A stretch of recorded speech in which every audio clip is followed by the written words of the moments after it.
people will say to me over and over and over again, I understand what you're saying. It makes a lot of sense.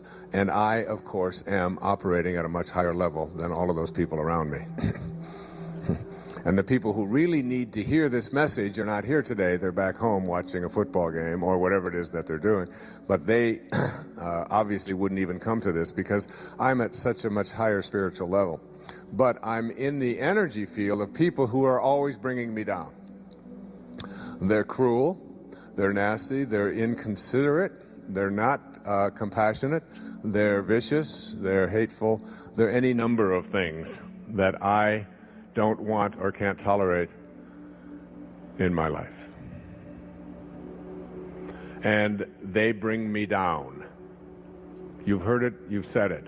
They bring me down. My husband doesn't understand me. My boss doesn't get it. The people around me don't get it. It's a lousy, hateful world out there. There's a lot of people out there who are mean. There are a lot of people who are represented by those people that we quote call our enemies and so on. And I'm in that energy field, and I can't help but being brought down. And I always ask myself, and I respond to that with, imagine how Jesus would respond to such an observation.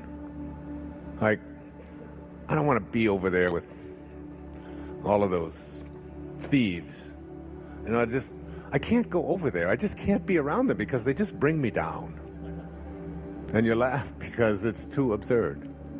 Those prostitutes over there, they're just filthy. Those are just people that, they bring me down, so I stay away from them. I don't want to be around them. That wasn't his way.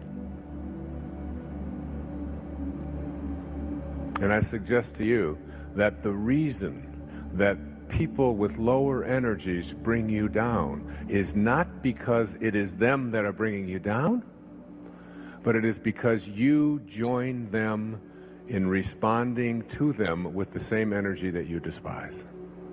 So if someone hates you and you hate them for hating you, you have responded to force with a counterforce. Anything above 200 is power. It's empowerment. Anything below 200 is force. If you get angry at somebody for being angry at you, if you get upset with somebody who is upsetting, if you get hateful towards someone who is acting hateful towards you, in your thoughts or in your actions, that is what it is that is bringing you down. But if you learn something else, something that St. Francis taught us in this prayer of St. Francis, this prayer isn't just a Catholic prayer. The prayer of Francesco is an 800-year-old technology for spiritual problem solving. Indeed, there is a spiritual solution to every problem. And energy moves from slow to high and low to fast, or reverse that, slow to fast and low to high. And that the lowest energies are the energies of the world of the physical. This hand looks like a solid mass, but if you look at it under a microscope, you know that it's not a solid mass. It's nothing but a bunch of molecules and atoms and subatomic particles all moving about. You know that. You know that inside there, despite what your eyes tell you, that inside here there is nothing but energy. And I've said a lot of things, and if there was an audiologist out there who was going to give you the energy report of the sound that was in this room, and all of the iridologist who was going to give you a report on all of the light in this room, you would discover that there are no problems in anything that was said or anything that you have seen. There are no problems in it. All they would do is show you, well, here's the energy. It would be a big scroll. They'd pull it out on an oscilloscope, and it would go like this, and then he said this, and then he said this, and you'd say, well, wait a minute, I thought maybe I heard him swear once, and that really kind of upset me. That was really a problem. And they'd say, no, can't find it in here. No, it's not in the report. The report just shows energy, but I didn't like that. Well, it's not in the report, because energy has no problems. It's only when we take it in and process it that it becomes a problem for us. There's no problems out there. And every problem that we have is located back here in this lowest energy field of all, the energy of the solid. And then we move up from the energy of light to the energy of sound, or of thoughts. And we actually think faster than light. And every thought that we have, as I've talked about in Power versus Force, has an energy component to it. And the higher the thought, as you move up towards love and peace and what I call intention, you change the impact that it has on everything in your life. Not just on everything in your body, but your life as well. And everyone that you impact. Some will feel better for being in your presence, some will feel worse. And the most astonishing piece of research, let me see if I brought it with me, is in the eye of the eye. This is one of the things that Hawkins concludes. One individual who calibrates at 700, if we had one individual calibrating at 700 on this planet, they would counterbalance the negativity of 70 million individuals who calibrate below 200. One person at 700 can counterbalance 70 million individuals who are at force or below.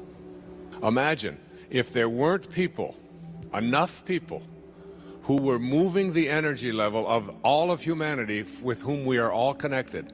If we didn't have these people and this energy and this music and these books and these words and even events such as this going out across the world on the internet and so on, if we didn't have this and we moved our collective consciousness to a place where we didn't have enough people above the 200 range, the collective negativity of the people who live at this energy level would self-destruct the entire human race.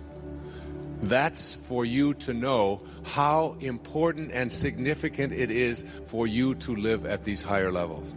And what did Francesco, and when I wrote Spiritual Solution to Every Problem, this photograph, which calibrates just a little bit under 600, which means that carrying the energy, if you look at the last 3 books of mine that have been written, this one, A Spiritual Solution to Every Problem, the 10 Secrets book, and the Getting in the Gap, notice the design, notice the feel, notice the photos, notice the drawings, notice the way that it feels in your hand, because everything has an energy. And we can design books, and we can design to understand. When Linda held the CD next to her of Sky's Music, and then she held the aspartame, one of them made her go strong and one of them made her go weak. Everything has an energy. And when Nisargadatta said to me, you don't have to read this book, he said, this was in 1982, he said, just carry it with you. It was called I Am That. Just carry it with you, and the energy from the words that you carry with you will impact those around you. I said, this is just a crazy old fart. What could he be talking about? How could, and some of you are probably thinking that about me today. How could a person say that just carrying something around could impact? And then I began to see the research, and Power versus Force came into my life, and Dr. Hawkins, and I began to see that I can make an impact and a difference just simply by the things that I carry around with me, what I wear, how I speak, what I listen to. I can carry something around. This photograph was taken in Assisi after I carried a young man named John Grable up the steps of this castle, and he had muscular dystrophy. And we were going up the steps, and suddenly, as I had him, he said, I can't go any further, because he walked like this. He had these huge braces, 20-pound braces on his legs, and he had to do this in order to get up each step. And then he had to take this one and go up the step. But this had a circular staircase in it, and it started to narrow, and he couldn't get his leg out any further. He could only go like this far. And he said, Wayne, he said, I can't go up any higher. I can't. And there was a line of people below us. And I said, John, all you have to do is put your arms around my back, and I'll carry you up the steps. And he weighed about 200 and some pounds with his braces. 6'1" man, 22 years old. And he got on my back, and I started carrying him up the steps, and then I remembered a couple of things. First, I remembered that I was 60 years old. And the second thing I had forgotten was that I had had a very serious knee injury. And I had been told that it was pretty seriously injured. I might even have to have surgery on it, possibility of replacement, all of that kind of stuff. And I couldn't even play tennis or run without a brace on it for the previous several years. And as I got about 4 or 5 steps up up that castle, suddenly my leg just started to buckle. And I realized that we were going to collapse, and I could see the headlines in the Assisi Daily News. You know, Guru collapses and 2,000 people are all tumbling down this. And suddenly, the night before, I'd given a lecture on Francesco, and I had talked about his biographer, Nikos Kazantzakis, who had called him the last Christian, and what his calibration level was. I had been talking about that. And I saw St. Francis. I saw him standing right there before me. And it was a transformation in my life. And my leg righted itself, and I stood up, and I started walking up those 3 flights of stairs. And suddenly I realized that my knee didn't hurt at all. And I started not just walking, but I started to run up the steps with this 200-pound man on my back at the age of 60. And I ran all the way up to the top, and my wife was up there at the top, and another 25 or 30 people who were there to see the place where St. Clair the last place where she had, before she had died. She was the first woman admitted into the Franciscan order by Francesco.